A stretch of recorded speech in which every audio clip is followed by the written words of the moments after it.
Ladies and gentlemen, the President of the United States.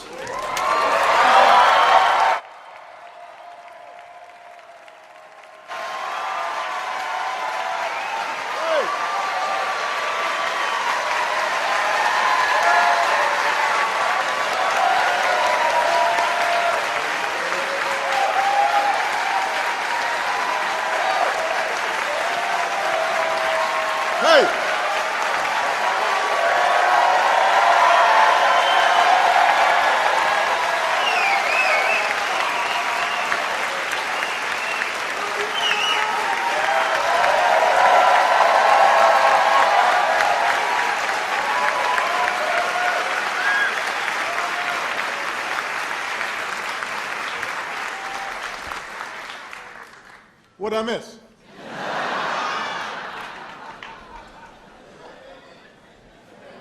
What'd I miss? It's good to see all of you. Hello, New York.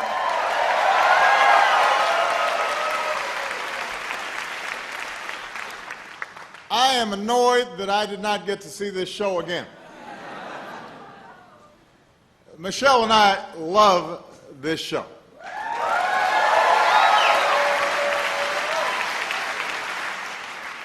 It also happens to be the only thing that I think Dick Cheney and I agree on, is that this is a great show. You know when you've brought Barack Obama and Dick Cheney together, that you've accomplished something. That is a cultural landmark.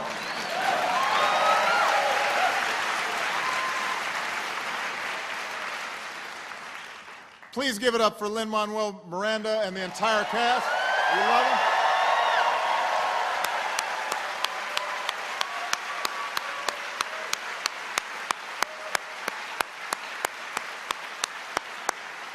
Jeffrey Sellers and the producers, give them a big round of applause.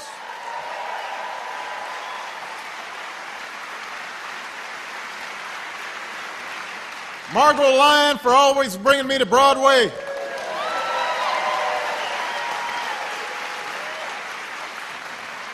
Our DNC treasurer, Andy Tobias. Hey, Andy. And to all of you, thank you so much for being here. Although, yeah, this one's easy. You know, I mean, you know, you write a check and you listen to some boring politician talking. Now that's commitment. Coming to this show, you don't get special props for this. But I love you anyway. We've got so many great friends and supporters here. It is always good to be back in the city. I know there may be some Mets fans here tonight, and I just want you to know you should still be proud of a great season.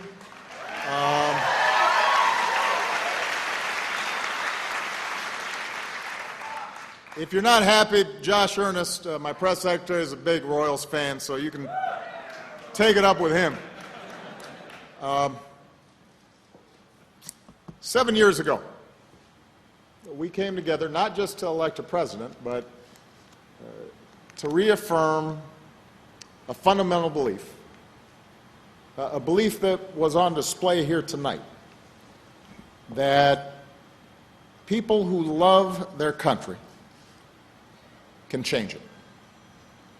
And that's in our DNA. That's how it started. Part of what's so powerful about this performance is it reminds us of the vital, crazy, kinetic energy that's at the heart of America.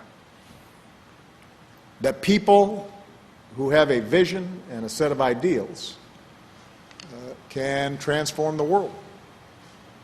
And that's always been true.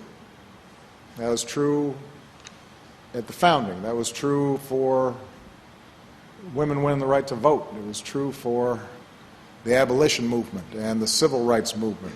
And every single step of progress that we've made has been based on this notion that people can come together and ideas can move like electricity through them and a world can change.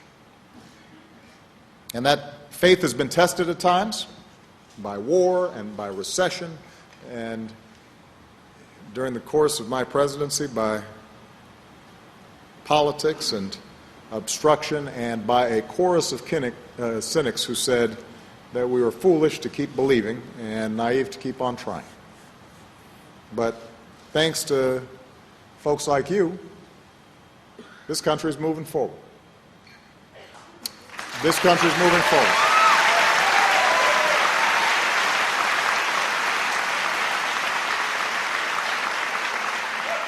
When I took office, we were losing 800,000 jobs a month. Unemployment on the way to 11%.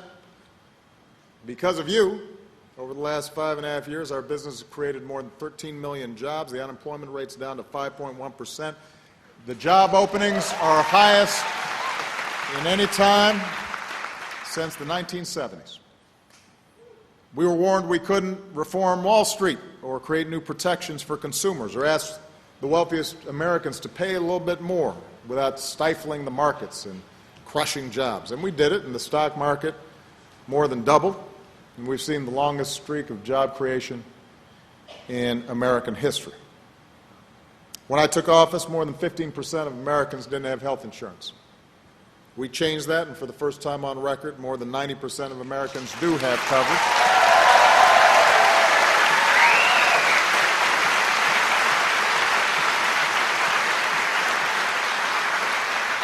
Insurance companies can't discriminate against anybody because they've got a pre-existing condition. They can't charge women more just for being a woman. We were told that this would break the bank. We couldn't do it without increasing the deficits, but so far we've covered 17 million Americans, and we've cut the deficit by 2/3.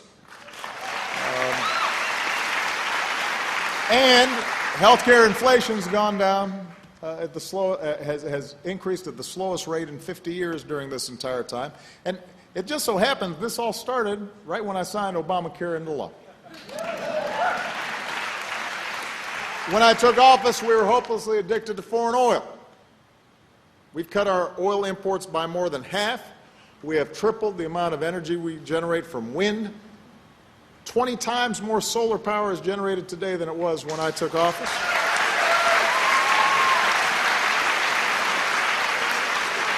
We were told we couldn't grow American energy without rising emissions that cause climate change, but we did. American energy is booming. Prices are falling. As the economy continues to grow, America's cut our carbon pollution by more than any other country on earth. That happened because of you.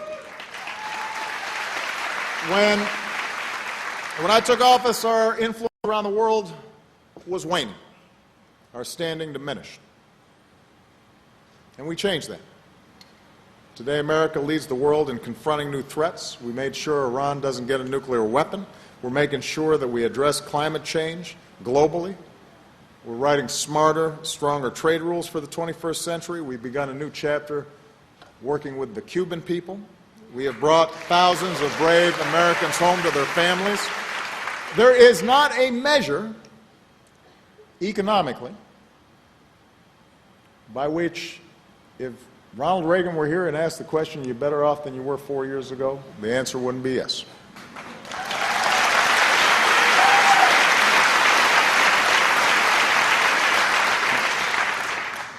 And that's just on economics and on foreign policy, but of course the idea of America that was represented here is more than just numbers.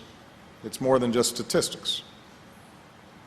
It's about who we are, who's seen, who's recognized, whose histories are affirmed. And we were told, for example, that we couldn't change this country when it came to how we treat people based on who they love, and suddenly marriage equality is now a reality in all 50 states.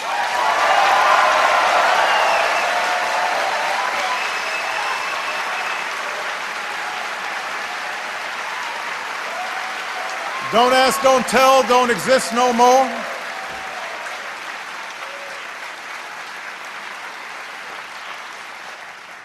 I just came from Newark, where we're leading the charge to reform our criminal justice system and make sure that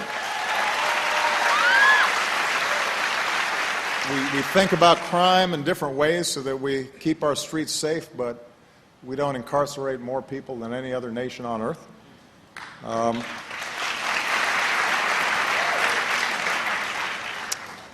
And we make sure that every child that's born in this country, no matter what they look like, where they come from, what their last name is, that they feel like they've got a place here. They feel like they belong. They feel like they count. Now, I could go on.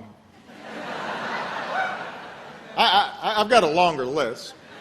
We could talk about the U.S. auto industry, or the fact that high school graduations hit an all-time high, or the fact that millions of young people are able to go to college they couldn't afford to go before, or those DREAM Act kids who are by every definition Americans except for a piece of paper, and we're finally saying to them, you know what, we care about you, we love you, you count.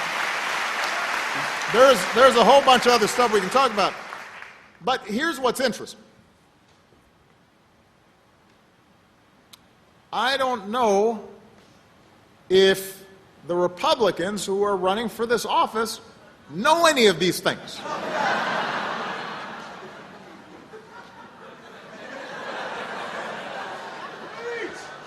Because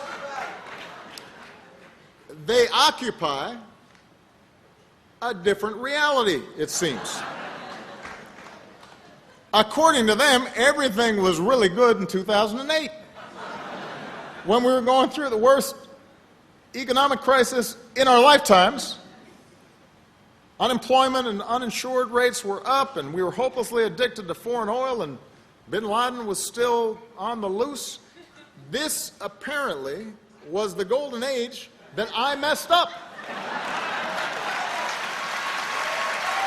I messed it up.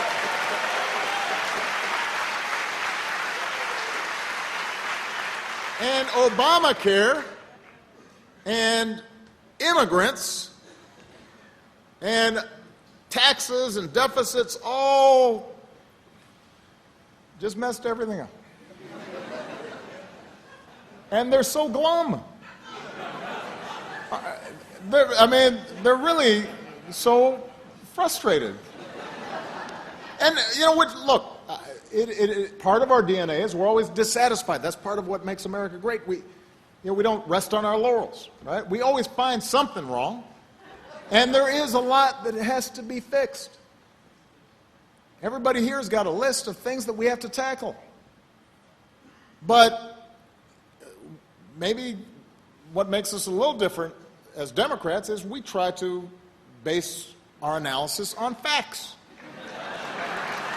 and reason. So we don't look at the evidence and see that every time a Democratic president's been in office, the economy seems to be doing a little better than when the Republicans in office, and we don't automatically say, well, you just have to vote for a Democrat every time. On the other hand,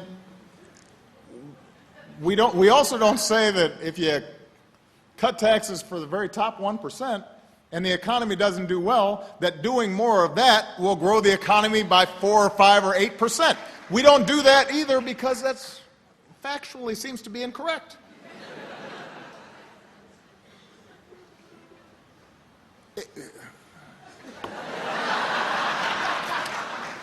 They want to repeal the Affordable Care Act. I know that's shocking, and kick millions of people off their health insurance. But when you ask them, well, what is it that is so bothering you about people having health insurance? They can't tell you. Because originally it was, well, it's never going to work. All right, so then it started working. Then they say, well, it's going to blow up the deficit. And it's not blowing up the deficit. And then they said, well, it's going to drive everybody else's premiums up, but that hasn't happened. So at some point you'd think they'd say, well, maybe we should just try to work to make health insurance even better. Right? Right? Right. On climate change. Now, if you went to a doctor, no, let's change that. You go to 100 doctors, and 99 of them tell you you've got diabetes. You've got to stop eating bacon and donuts every day. And we have to monitor your health, and we got to fix this. You wouldn't say, "Oh, that's a conspiracy. They're making that up." All 99 of those doctors got together with Obama to try to prevent me from having bacon and donuts. You wouldn't do that.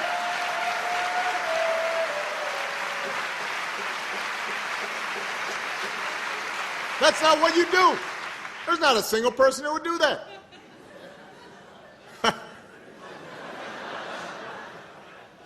I mean, it'd be funny, but except this is about climate change.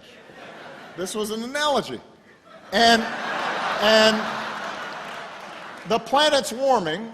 99% of scientists have said it's warming, and we've got the Republican chairman of the Senate Energy and Environment Committee carrying a snowball into the Senate chambers to show that there is still snow and that climate change isn't happening. I am not making that up.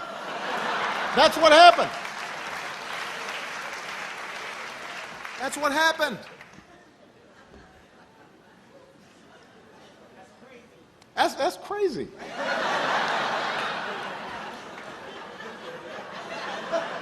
I was going to quote Kanye, but I can't because this is a family audience. But it's cray.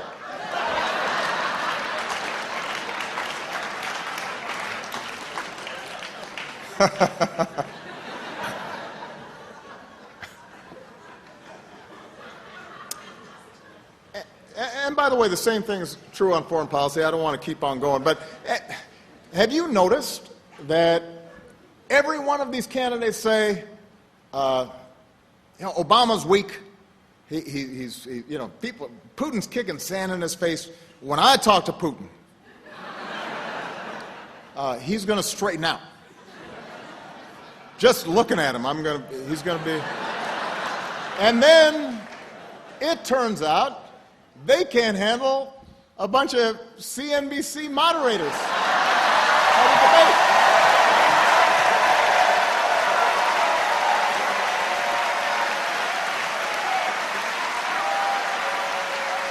I mean, let me tell you, if you can't handle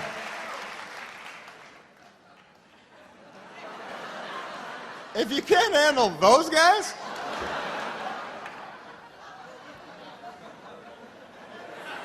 then I don't think the Chinese and the Russians are going to be too worried about you.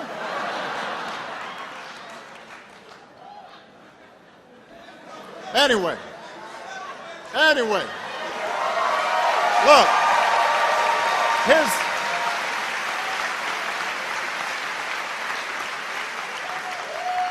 here's the bottom line.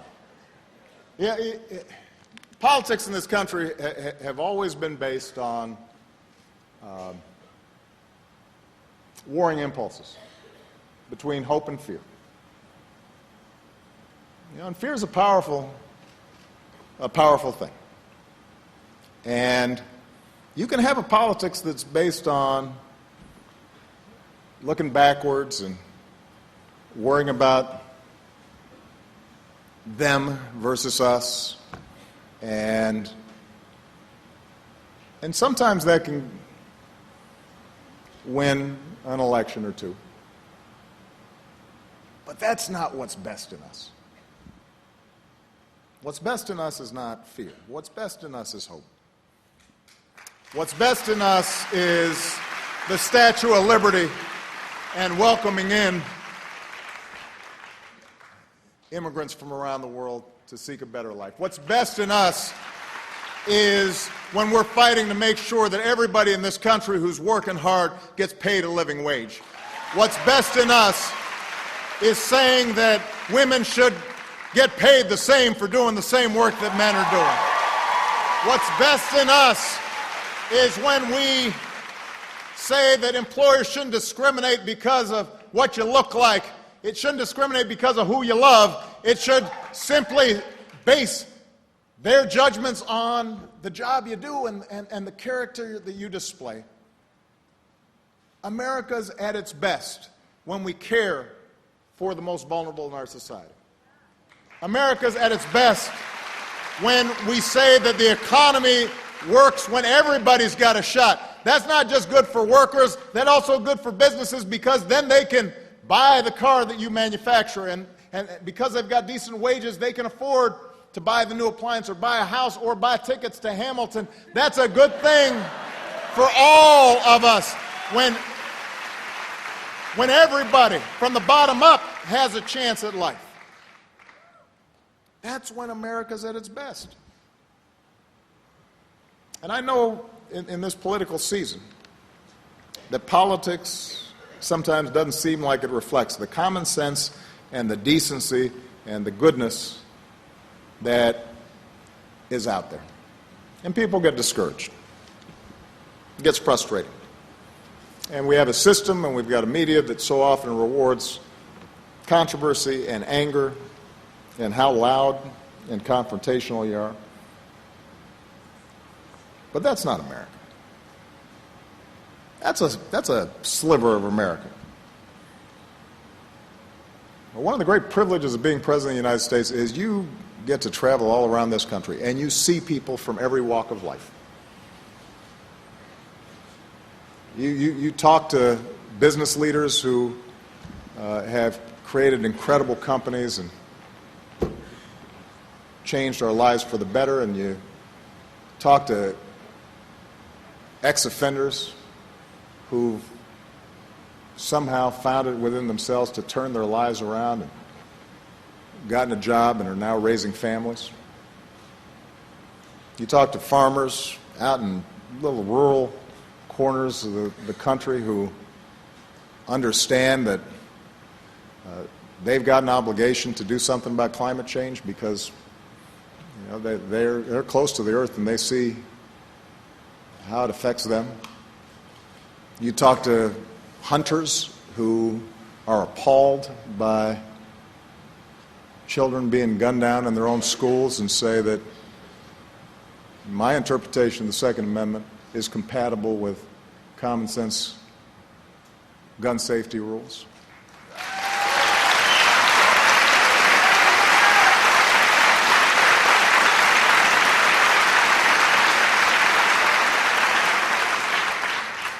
We've gone through difficult times, and people are scared sometimes, and the ground seems uncertain beneath our feet. And during those times, a politics of fear can get traction. Unless those of us who are hopeful, unless those of us who are reminded of the essential energy and passion of our founders, unless we get involved. So my primary message tonight, and this performance undoubtedly described it better than I ever could, is that we can't afford cynicism, and we can't afford to withdraw. We've got too much work to do for that. Our system only works when we recognize that the government is not something separate, it's us. It's not some foreign entity. It is an expression of our values collectively and who we are and what we believe and what we care about. Justice Brandeis once said, the most important office in a democracy is the office of citizen. The office of citizen. And that's how change comes about. And that's always been my message. As I enter into my last year in office, some supporters start getting nostalgic, and so we'll take pictures and they'll say, oh, Barack, I wish you could run another term. And I explain, no. First of all, not everybody says that. but I explained, A, it's unconstitutional. George Washington set a good example. B, Michelle would not permit it, even if it were constitutional. And C, this has never been about me. When I ran in 2007, 2008, and a lot of you were on board, I did not say, yes, I can. I said, yes, we can. Yes, we can. And so our unfinished business doesn't depend on me or Congress or even the next Democratic president. It will depend on us. It will depend on each and every one of you going back from this performance and being inspired and asking, how am I going to make a difference? What am I going to do? What am I going to stir up? What am I going to be passionate about? What am I going to feel a sense of urgency towards? How am I going to work to make sure that everybody's got a living wage? How am I going to make sure that we are passing on a planet that is livable to the next generation? How am I going to make sure that everybody in this country gets treated equally by the criminal justice system? How am I going to make sure that we live up to our most precious ideals? We hold these truths to be self-evident. That all men are created equal. Endowed by our Creator with certain inalienable rights. That's your job. That's what this election will be about. Not me, but you. What an incredible opportunity that is. What an incredible gift that our founders gave us. Let's go change this country. Let's go change the world. Thank you, everybody. God bless you.